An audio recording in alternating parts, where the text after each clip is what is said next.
G20 Sherpa, mostly because his hands is also very full with the COP and BRICS and many other things. But Philip, welcome, and we've already engaged last night, and I think the support would be the same as we got from Maurizio. We've also had the previous Sherpa, Amitabh, has also stepped down as the Sherpa for India, and we've got the ambassador, will step in his place until they announce a new Sherpa from India. So welcome. Australia, we did have a farewell for our colleague, but the new Sherpa is here with us, Ms. Lisa Elliston. Welcome. We've also had a good discussion. And from China, we've also got Mr. Wang Yi, who's now the new Sue Sherpa, and welcome. We've also got a new Sue Sherpa for the African Union, Ms. Sarah Silva. And then for the UK, Jonathan Black has also stepped down. And we have Mr. Michael Ellum, who will be the new Sherpa. Welcome. Ulrich, I've not mentioned Germany, but we've also got a new Sherpa for Brazil, and he is unfortunately not here with us today, but Ulrich is here. So just a warm welcome to all the Sherpas and Sue Sherpas and those standing in for them. So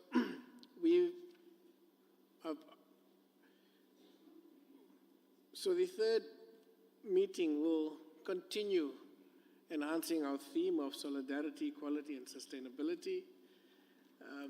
I've introduced the new Sherpa from Brazil, but we've had some good engagement as a troika over the last few months. Unfortunately, the US, a troika member, has not been able to join us this time, but the previous, Maurizio and myself did meet with the US Sherpa once in person and twice online, and we've had some good discussions. In terms of the work and the progress, I'm delighted to report that our collective efforts are yielding significant progress. Out of 132 planned meetings, we've now successfully hosted 70. Most of the working groups have completed their third sessions, and many have already engaged in the nitty-gritty of negotiating what they would like to see in their ministerial declarations for the year. And I'm sure you've gotten report backs from your leads in the working groups on these issues. Our discussions over the next few days are going to be important. The discussions here is going to provide us with the opportunity to refine our objectives. We'll get report backs from some of the working groups and task teams, and we'll look at how they align with the priorities we've set out, and to ensure that we do reach out for inclusivity, and that we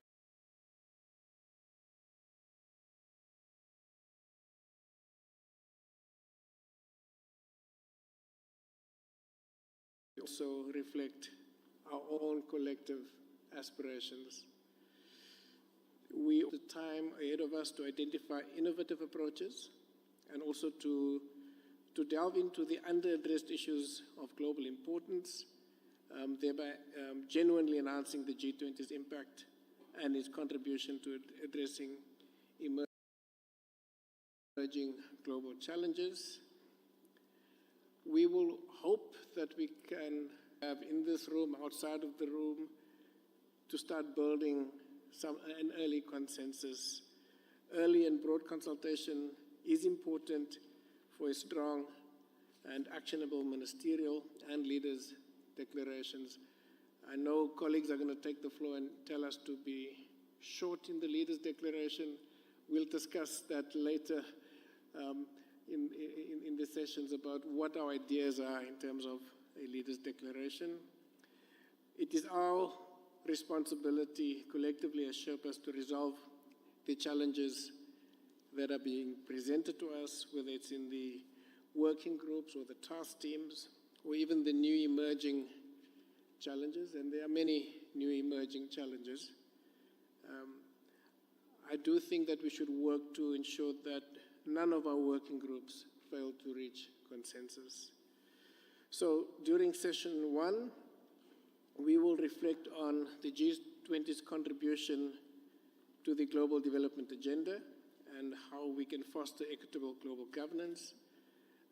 Part of that discussion would underscore the fact that from our perspective, we need to recognize that we cannot succeed on our own or unilaterally, and that our collective challenges do require a strong multilateralism.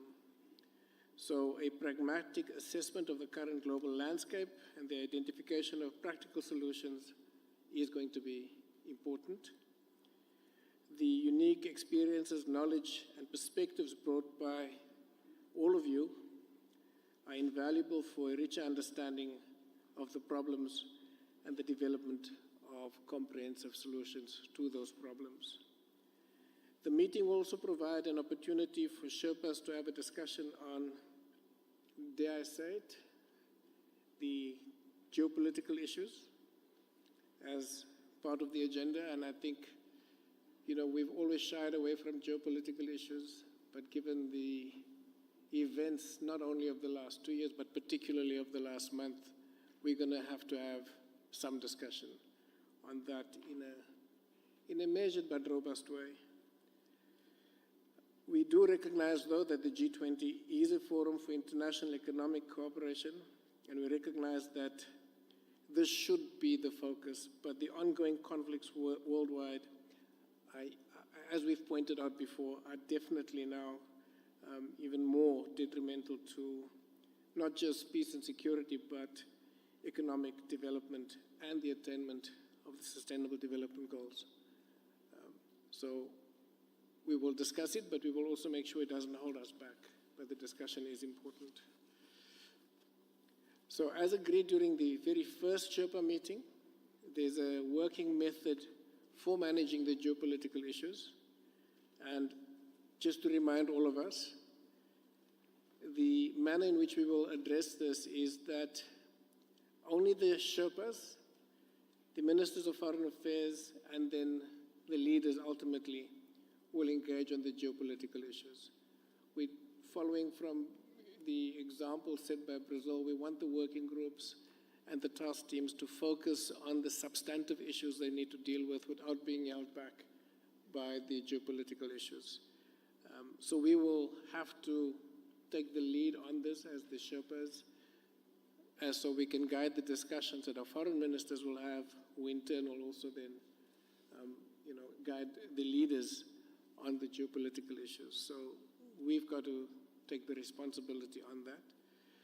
The working groups will focus on the technical issues, and we will get some report backs from them today on how that is going. We will, to some extent, provide some guidance to the working groups following this meeting on how to deal with the working groups on the geopolitical issues. We'll have a session later on our approach on the geopolitical issues, and we can go into a lot more detail on that. But suffice to say that it will be centered on the principles we've agreed on in India, the principles that we've agreed on in Brazil, which is centered on the UN Charter, respect for international law, and the fact that we must all be held equally accountable for this as we build a more peaceful world. So colleagues, you will also recall that the presidency introduced the G20 at 20, a reflection on key achievements and the way forward initiative. This was a significant discussion point during the second Sherpa meeting that we held in April, where the G20 at 20 review roadmap was formally presented. The roadmap outlines a high-level qualitative assessment of the G20's progress against its key commitments and targets since its inception in 2008. So we will have a session on that as well. And also thank you for all the countries who've participated in the process. And also we've seen the recommendations for people to participate on the ongoing platforms on the G20 at 20 coming forward. So thank you for that. We will also, during this meeting, hold a joint session with the G20 engagement groups, again following on from the very important initiative started by Brazil. We found it useful where the engagement groups presented some of the key issues that they've discussed and felt would be important for us as Sherpas to reflect on and perhaps even advise our leaders that these are the issues that are emerging from the engagement groups. We will also be holding a social summit, as Brazil had, towards, just before the Leaders Summit. And hopefully the engagement groups and the work that they've done will contribute to a very successful social summit. We will, as I've indicated earlier, have an outline, not in writing, but we will discuss it, just the approach to the G20 Johannesburg Leaders Declaration, as it will be called. As Sherpas, it is our responsibility in shaping this declaration. We draft this declaration, and we have to ensure that we shape it in a way that builds on from the last few years. And from our perspective, what we would like to see is the achievement of the Sustainable Development Goals and other common challenges.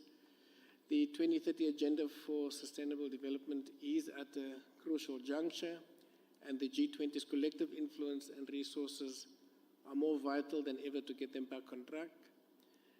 The Leaders' Declaration should reinforce the commitment to, and I want to quote from our documents, strong, sustainable, balanced, and inclusive growth as a fundamental driver for the success of the SDGs, with a specific focus on reducing inequalities.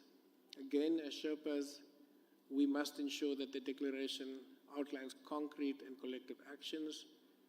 We want the declaration to have measurable targets where possible, and not only aspirational statements. The aspirational statements are important, but as I've pointed out and our leaders have pointed out, really good work has been done on the SDGs since Italy, since the meeting in Rome, and subsequently Indonesia, Brazil, and also India. So we need to look at how do we translate some of those agreements into actionable and measurable objectives. The optimal participation from all delegations is important, coupled with, we found that the working groups, the task teams have received overwhelming support, and we want to thank all of you for that. The importance of this is that G20 is consensus-based. It's based on discussion, on dialogue, and it's only through that dialogue where we can build better understanding, and better understanding can lead to agreements. And this is the approach that we've taken thus far, and we will continue to take. The concrete proposals and recommendations we receive from all your delegations are invaluable. They have contributed towards strengthening our presidency and thereby ensuring that our final outcome will be robust, but importantly inclusive, and will reflect the perspectives from all of us. Okay. So this level of engagement we've experienced augurs well for, from our perspective, achieving meaningful progress on the priorities our president has set out. Just to remind you, some of them are strengthening disaster resilience and response, ensuring debt sustainability for low-income countries, mobilizing finance for a just energy transition, and harnessing critical minerals for inclusive growth and sustainable development. So over the next 3 days, we are confident that these deliberations will be fruitful, and that we'll continue to build on the progress that we've made thus far in the working groups, the engagement groups, and the task forces. So that is it for the opening remarks. Thank you and welcome to Sun City. I hope you will find the time to take walks. It's a bit too cold to go swim, but welcome to this part of South Africa. I know some of you came in very late, so I'm sure you'll make use of the caffeine to wake up. So welcome, and that is going to be the end of the participation of the media for now. Thank you, colleagues.